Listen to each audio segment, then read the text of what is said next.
You've made it through another day. Well done. Take a slow, deep breath and let your body relax completely. Close your eyes and simply listen to my voice. It's okay if you can't sleep. Just rest here with me. Tonight, I'll tell you the story of Toyotomi Hideyoshi, a man born with nothing who rose to rule an entire nation, a farmer's son who became the most powerful man in Japan, a man whose life tells us something important about what is possible when a person refuses to accept the limits the world places on them. If you find yourself drifting off while listening, feel free to leave a comment that says, "I made it this far." Right now, somewhere in the world, someone else is listening to this same story in the same stillness. You are not alone. May you fall asleep tonight knowing that someone is sharing this quiet night with you. If this time has brought you even a little peace, a subscription would mean the world. Only if it truly feels right to you. There is a village in the heart of Japan called Nakamura. It sits in Owari province, a region of flat rice paddies, slow rivers, and wide skies. Even today, the name carries something quiet about it, something ordinary, something that feels far from the great halls of power. It was here, in the year 1537, that a boy was born to a peasant farmer and his wife. They named him Hiyoshimaru, little son. His father was a foot soldier, not a samurai, not a warrior of rank, but a common man who worked the earth and served when called. He was not wealthy, he was not powerful, he had no family name worth speaking of. And yet into this unremarkable place, something remarkable arrived. A child with bright eyes, quick hands, and a mind that would never stop moving.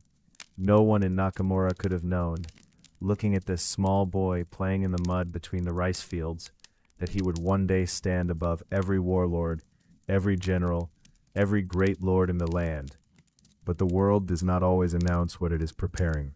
Hiyoshi's childhood was not an easy one. His father died when the boy was still young, leaving the family with little more than the land they worked and the will to survive. His mother remarried, and Hiyoshi did not get along well with his stepfather. There was a coldness between them that grew over the years, a distance that neither kindness nor time could fully close. In such a household, the boy learns early to rely on himself. He learns to read a room, to know when to speak and when to stay silent, to find opportunity in places where others see only walls. Hiyoshi was small, even by the standards of his time. He would remain small his whole life, a slight, quick figure with sharp eyes and a wide grin that people either loved immediately or found deeply unsettling.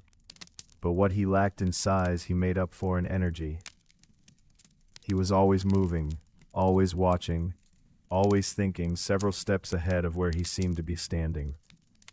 There is a story, perhaps legend, perhaps truth, that as a boy he once said, "I will serve the greatest lord in all of Japan." When Hiyoshi was still a teenager, he left home. He simply walked out one morning and did not come back. This was not entirely unusual in that age. Japan in the mid-1500s was a country in motion. Warlords competed, armies moved, and ordinary people often found themselves adrift in the currents of history. But for Hiyoshi, leaving was a choice, a declaration, even if only to himself. He wanted more than the village could give him. He wanted to find a way into the world. He wandered for several years. He worked where he could, as a servant here, a laborer there. He spent time at a Buddhist temple learning what he could from the monks who took him in. He worked under a local merchant in the province of Toyotomi, carrying goods and running errands. These were not glamorous years. They were years of hunger, of walking in the rain, of sleeping on cold floors. But they were also years of learning how people worked, how money moved, how power was built and held. The boy from Nakamura watched everything and forgot nothing. The name that changed everything was Oda Nobunaga. By the time Hideyoshi was in his late teens, Nobunaga had already begun to make his presence felt across Owari province. He was young himself, ruthless, brilliant, and utterly unlike any warlord that had come before him. Nobunaga did not follow tradition. He broke it, openly and without apology. He dressed strangely, moved unpredictably, and had a way of looking at the world that made the men around him deeply uncomfortable. And he was building something. Every young man in Owari with ambition and courage wanted to be part of that something. Hideyoshi found his way into Nobunaga's service around the year 1554. He entered not as a warrior. He had no training, no rank, no family name to recommend him. He entered as something far more humble, a sandal bearer, a servant whose job was to carry his master's footwear, to be ready at the door with warm sandals at any hour of the day or night. It was the lowest rung of the ladder, but Hideyoshi had already decided the ladder was there to be climbed. There is a story told about the early days of Hideyoshi's service under Nobunaga.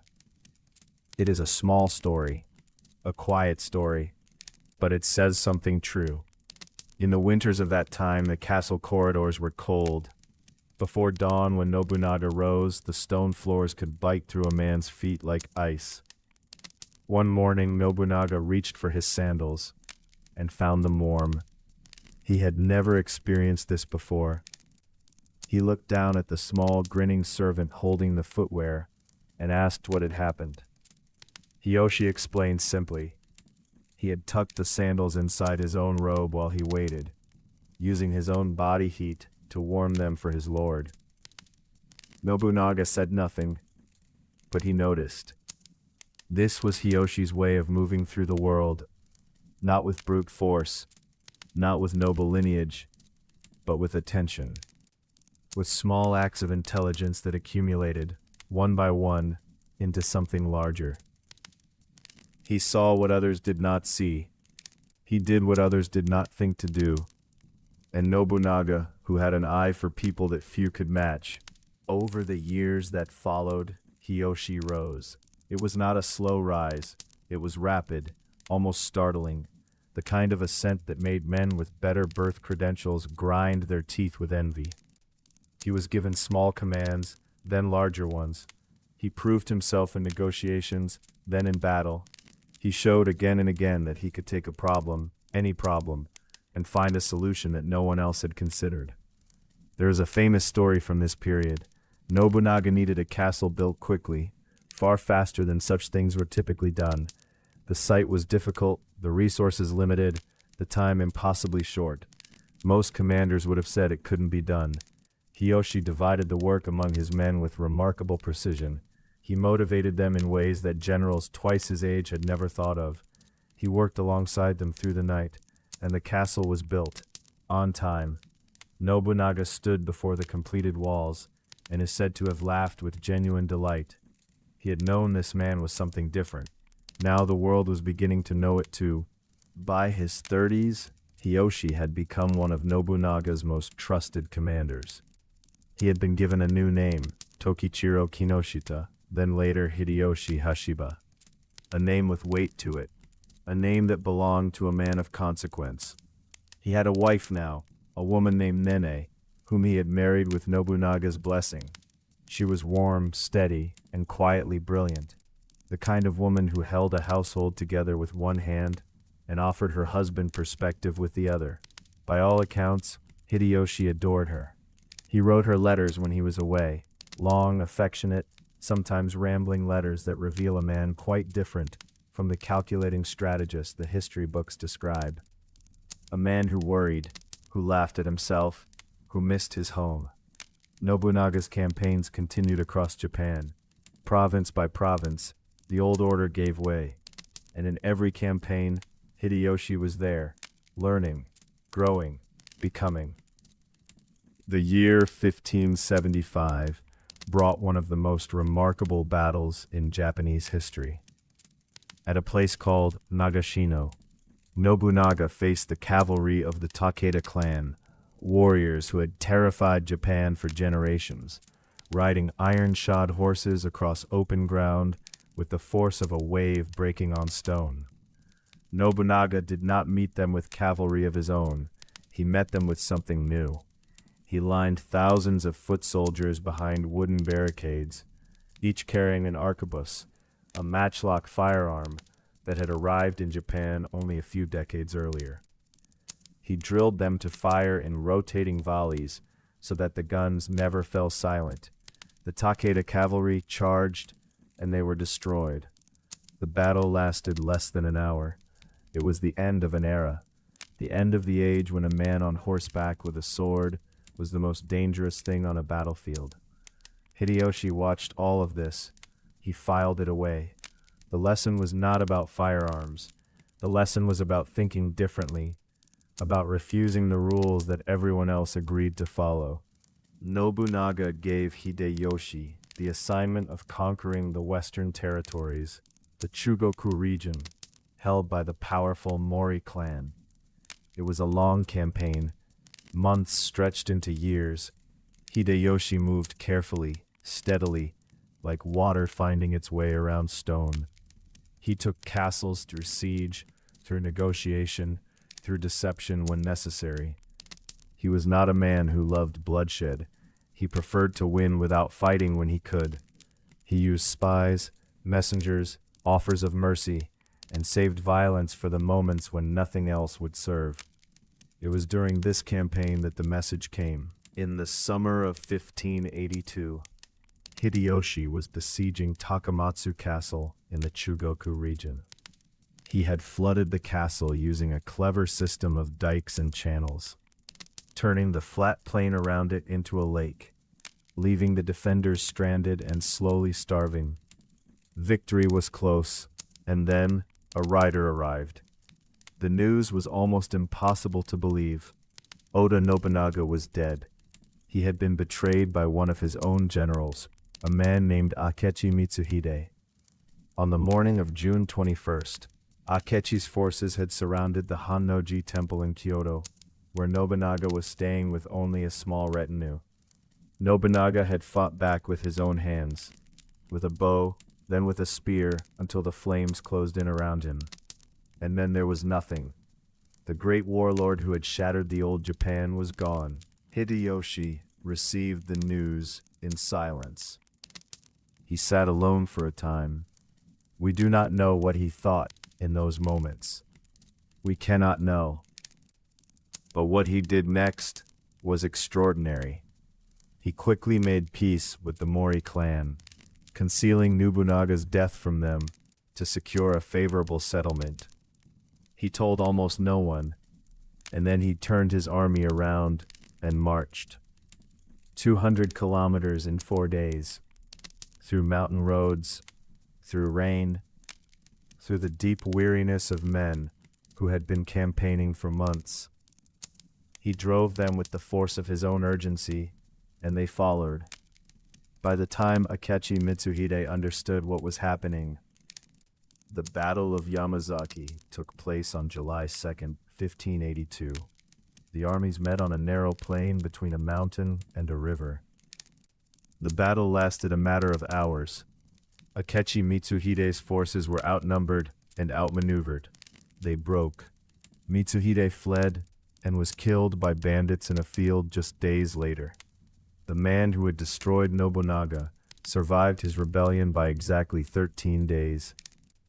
Hideyoshi stood on the battlefield as the evening came down and looked out over the land. Nobunaga was avenged, and something else had shifted. Everyone who mattered in Japan had just watched a man of no birth, no lineage, no noble name, avenge the greatest warlord of the age in less than 2 weeks. The world looked at Hideyoshi differently now. The months that followed were a masterclass in political maneuvering. Nobunaga's generals and retainers gathered at Kiyosu Castle to decide the future. Each man had his own ambitions. Each man wanted a piece of what Nobunaga had built. Hideyoshi arrived with a plan already formed. He advocated for Nobunaga's infant grandson as the official heir, a child who could be guided, protected, and controlled. He outmaneuvered the older, more powerful generals through a combination of generosity, persuasion, and the quiet weight of the fact that he alone had avenged their lord. He left Kiyosu as the de facto leader of the Oda succession. It was not a crown, not yet, but it was the next step. And Hideyoshi never stopped climbing. The great rival was Shibata Katsue. He was one of Nobunaga's oldest and most trusted generals, a man of genuine military ability and fierce personal pride. He could not accept that a former sandal bearer had risen above him. In the spring of 1583, the conflict came to a head. At a mountain fortress called Shizugatake, the two armies met. The battle turned on a sudden, devastating counterattack by Hideyoshi's forces. Moving with that characteristic speed, that refusal to allow the enemy time to think. Katsue's forces collapsed. He retreated to his castle at Kitanosho, and there, knowing that all was lost, Shibata Katsue set fire to his castle himself. He died in the flames. His last stand. His final act of pride. Hideyoshi stood in the firelight and watched the castle burn. Another obstacle was gone. Osaka. The name would become inseparable from Hideyoshi's legacy. In 1583, on a broad, flat plain at the meeting point of rivers, he began building a castle unlike anything Japan had seen. Not merely a military fortress, though it was that. It was a statement, a monument to the new order. The stone walls rose to staggering heights. The towers were gilded. The moats were wide enough to feel like rivers. Tens of thousands of workers labored on the project. Hideyoshi himself oversaw the construction with obsessive attention, making decisions about angles and heights and proportions that would have filled most commanders with indifference. He understood something essential. Power is not only held by force, it is also held by what people see, by what they believe about the man at the center. Osaka Castle was not just a home, it was a story told in stone. The threat that remained was Tokugawa Ieyasu. He was the lord of the eastern provinces, patient, methodical, deeply intelligent. A man who had survived decades of conflict by knowing when to fight and when to wait. In 1584, the two men's forces met in a series of engagements around Komaki and Nagakute. The battles were inconclusive. Hideyoshi's forces won some encounters, Ieyasu's forces won others. Neither side could land a decisive blow. And so Hideyoshi did something unusual for a man of his temperament. He stopped fighting. He chose instead to bind Ieyasu through diplomacy. He sent his own mother to Ieyasu as a hostage. He arranged a marriage between their families. He offered peace. Ieyasu accepted. The two men would remain uneasy allies for the rest of Hideyoshi's life.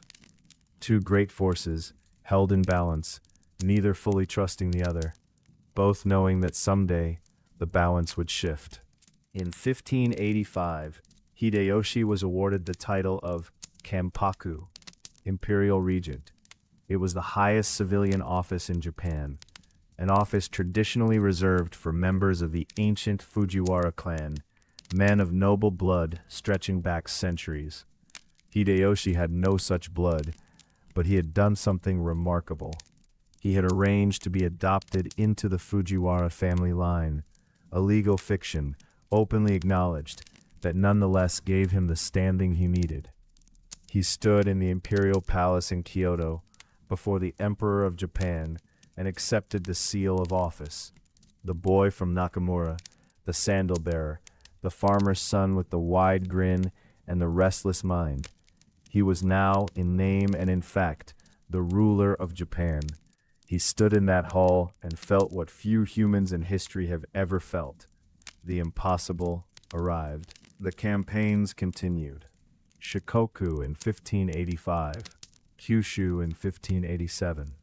One by one, the great clans of the outlying regions were brought to submission, some by force, some by the mere threat of force, some by the careful diplomacy that Hideyoshi deployed with the same skill as his generals deployed armies. He was not simply conquering territory. He was building something. He issued sweeping new policies across the lands he controlled. The sword hunt, a decree ordering that all weapons be confiscated from farmers and commoners, drawing a clear permanent line between those who fought and those who worked. A great land survey, measuring and recording the agricultural output of each province with a precision Japan had never seen. He was rationalizing the country, organizing it, bringing it under a single system of rules. The chaos of the Sengoku period was ending. In its place, something new was rising. The final great challenge was the Hojo clan. They controlled the Kanto region, the vast eastern plain that surrounds what is now Tokyo. From their massive fortress at Odawara, they had ruled the East for generations. They were rich, well-organized, and deeply entrenched. In 1590, Hideyoshi assembled the largest army Japan had ever seen, more than 200,000 soldiers. They surrounded Odawara and settled in for a siege. And then, in one of the more extraordinary moments in Japanese military history, Hideyoshi transformed the siege into a festival. He invited the wives and families of his commanders to join them. He organized tea ceremonies, performances, games. He turned the waiting into something almost festive, while the defenders inside Odawara slowly lost hope. The Hojo held out for 3 months. Then they surrendered. The last holdout was gone. Japan was unified. The unification of Japan. It is a phrase that sounds clean and simple. A line in a textbook. A fact to be memorized and moved past. But stand for a moment in the stillness of it. For more than a century, this country had been at war with itself. Lords rising and falling, villages burning, families broken, ordinary people living with the constant knowledge that everything could be taken at any moment. And now, it was over. One man had gathered the pieces and made them whole. Not a man of ancient blood, not a man born to the role. A farmer's son, a wanderer, a sandal-bearer, standing now at the summit of a country that had never thought to imagine someone like him at the top. He was 53 years old. He had done what no one before him had ever done. In the autumn of 1587, Hideyoshi threw a party. Not a private celebration, not a gathering of lords and generals. A party for everyone. The grand Kitano tea ceremony was held in the pine forest outside Kyoto. 10 days long, open to all people, from the most powerful daimyo to the humblest farmer who happened to be passing by. Anyone could attend. Anyone could drink tea in the presence of their ruler. It was an extraordinary gesture. Hideyoshi loved tea. He had studied it deeply under the great master Senno Rikyu, absorbing the philosophy of wabi-cha, the art of finding beauty in simplicity and imperfection. But he also understood the symbolic weight of what he was doing. He was saying, this country belongs to all of us. I came from you, I have not forgotten. Thousands attended. The pine forest filled with lanterns and the quiet sound of whisked tea and conversation. It remains one of the great public celebrations in Japanese history. Senno Rikyu. The story of Hideyoshi cannot be told without him. He was Japan's greatest tea master, a man who had elevated the art of tea ceremony into something almost spiritual, a philosophy of stillness, presence, and the acceptance of impermanence. He had been Hideyoshi's teacher, his advisor, his companion in the quiet hours away from the noise of power. Their friendship was one of the most complex in Japanese history. Two men, utterly different, who needed something from each other that neither could quite name. Rikyu gave Hideyoshi access to a world of beauty and stillness. Hideyoshi gave Rikyu the proximity to power that allowed his art to reach its full flowering. For years this worked, but power has a way of distorting everything it touches, and the distance between a ruler and his teacher grows over time, until what was once friendship becomes something else entirely. The break came in 1591. The historical record is not entirely clear on the reasons. There are several stories. A statue Rikyu had placed at a gate, a dispute over the sale of tea utensils, a deeper clash of personalities that had been building for years. What is clear is this: Hideyoshi ordered Sen no Rikyu to commit ritual suicide. Rikyu obeyed. He performed one final tea ceremony before his death, with complete stillness, complete presence, as he had always done. He drank his tea, he composed a death poem, and then he was gone. Hideyoshi, it is said, wept. This is one of the darkest moments in his story, a reminder that even the most remarkable people carry within them shadows that their greatness cannot fully illuminate. Power, taken far enough, turns even friendship into a transaction. By the early 1590s, Japan was at peace. But Hideyoshi's mind was not. He had unified the country, he had built the castle, he had ruled from the highest office, and yet something in him was not satisfied, some hunger that prosperity could not quiet.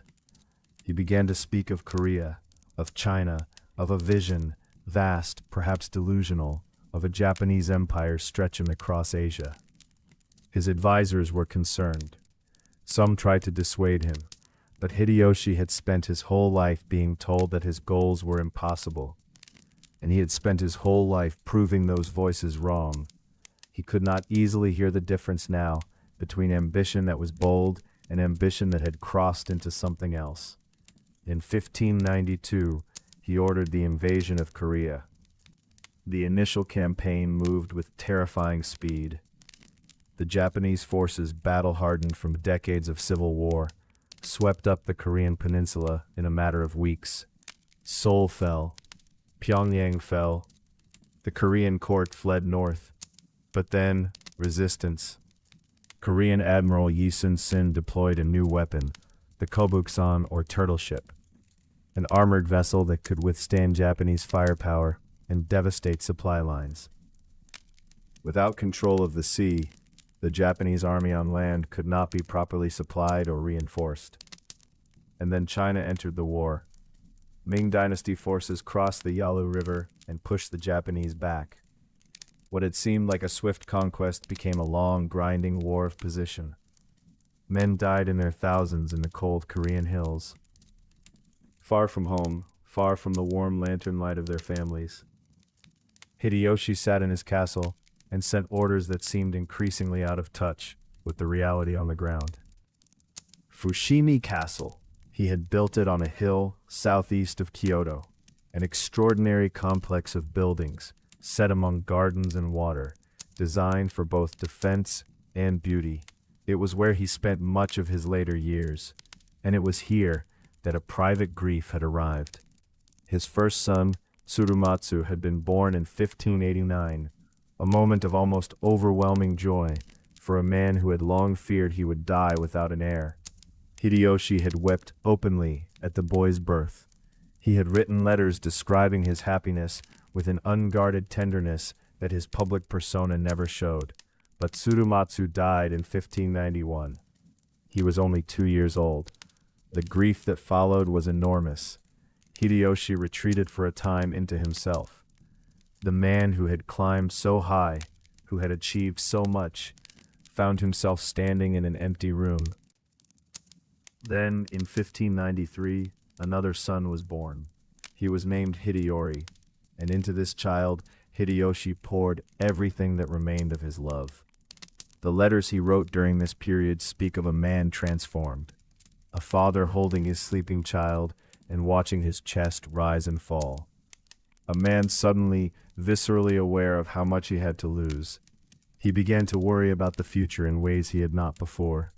He was growing older, his health was not what it had been, and the men who surrounded him, including the patient Tokugawa Ieyasu, watching quietly from the eastern provinces, were already calculating what would happen when Hideyoshi was gone.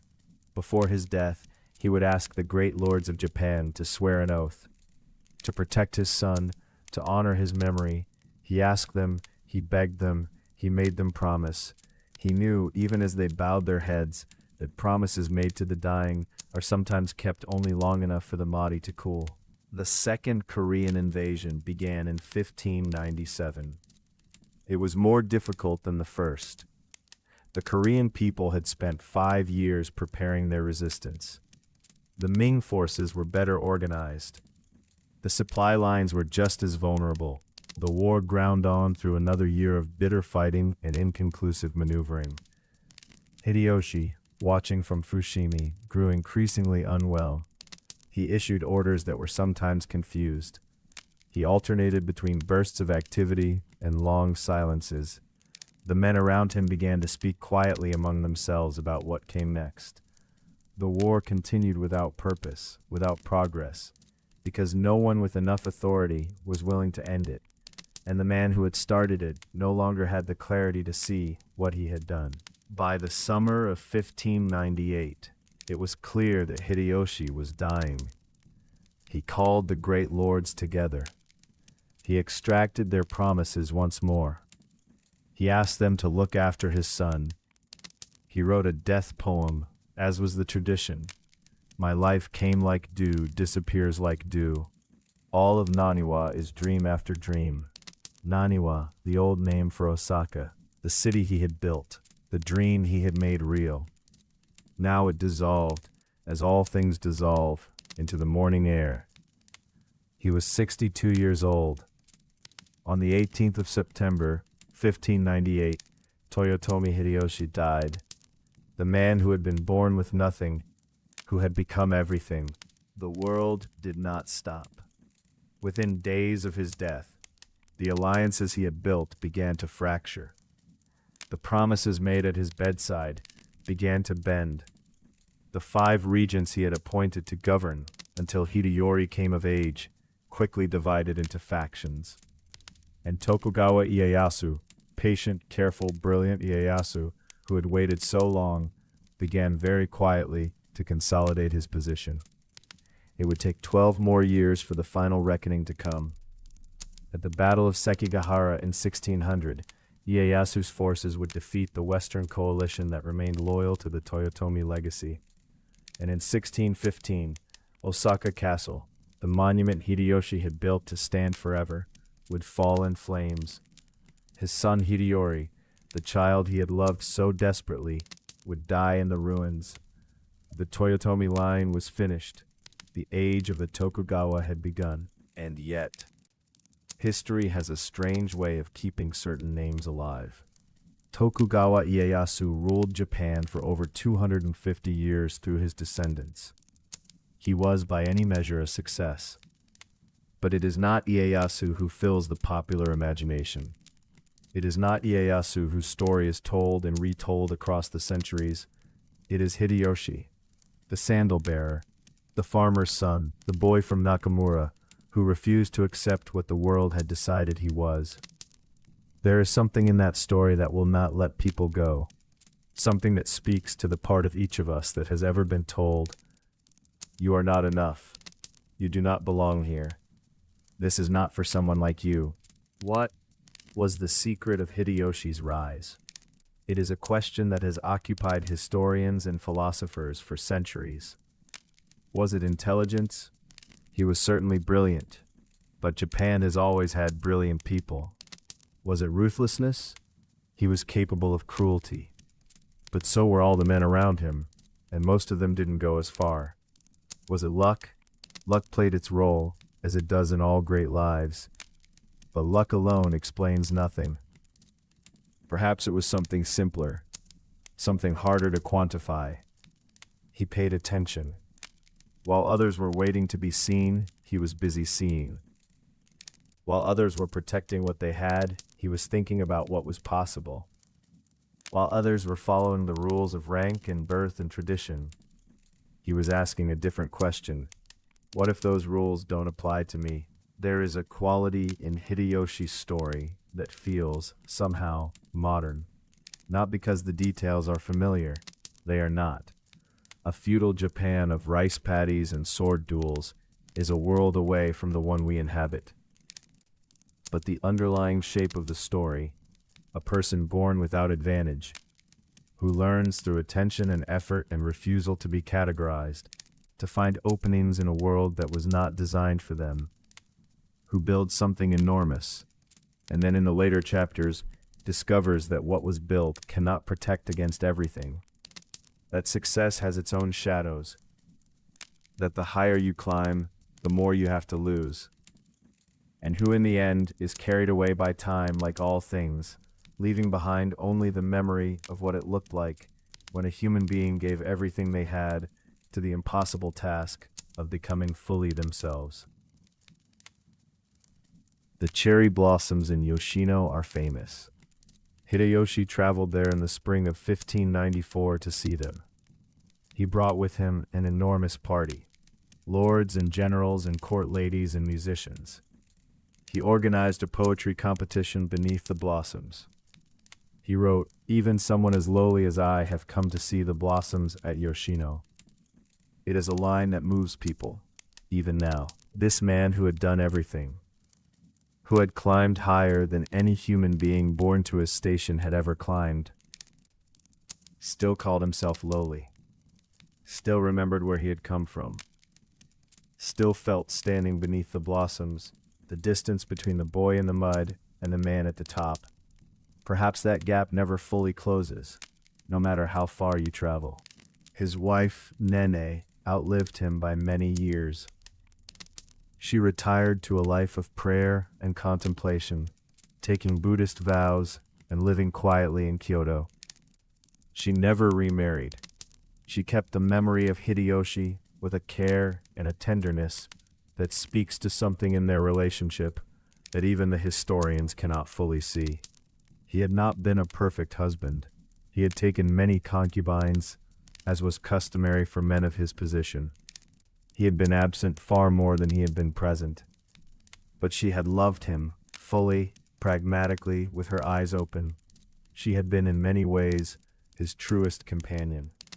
The letters he wrote to her over the years, from battlefields in distant provinces, are some of the most human documents to survive from that era.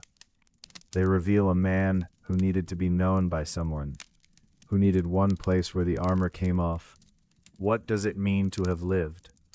Hideyoshi's life was so full, so compressed with action and drama and consequence, that it seems almost impossible that it fit into the space of 62 years. And yet, he died worried. He died uncertain. He died asking people to promise things he knew might not be kept. The great castle stood, the unified country stood. But the thing he loved most, the small child, the heir, the future, that was not yet safe, and he could not stay to protect it. This is the part of the story that no amount of achievement can resolve. That love is not subject to the same rules as power. That the things that matter most are precisely the things we cannot control. The night is very quiet now. Somewhere a river is moving through its channel in the dark. Rice paddies lie silver and still under the moon. The mountains are just darker shapes against the dark sky. And in a village in Owari province, a village that today is part of the city of Nagoya, there is a place called Nakamura, where a boy was born once to a farmer and his wife, where a life began that would leave a mark on an entire civilization. We don't know much about that morning. We don't know if it was raining or cold or bright with autumn light. We just know he arrived, and the world, which had already decided what he would and would not be, had not yet understood what it was dealing with.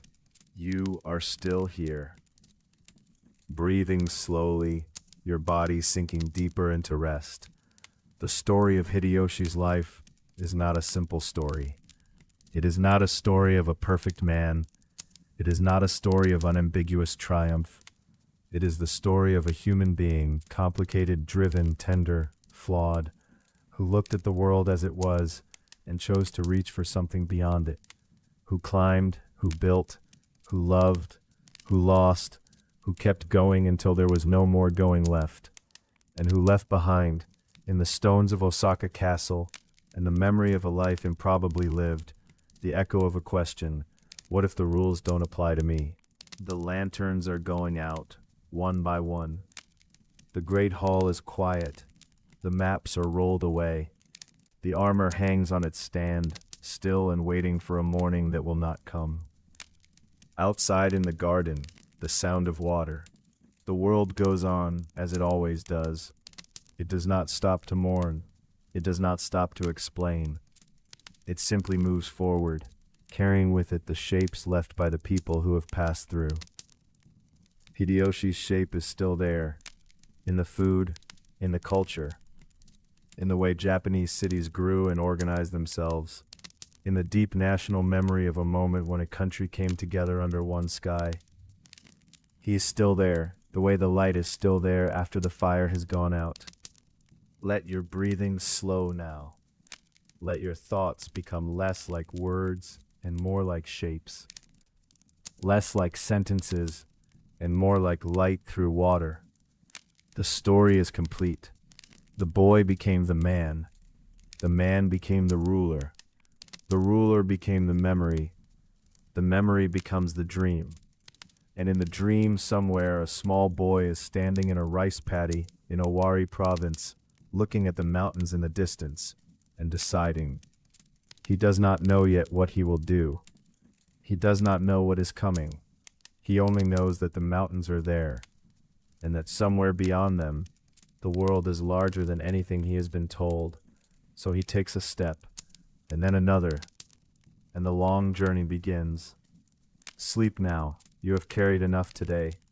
Put it down gently here, in the dark, in the quiet, where things are safe. Let the story carry you for a while.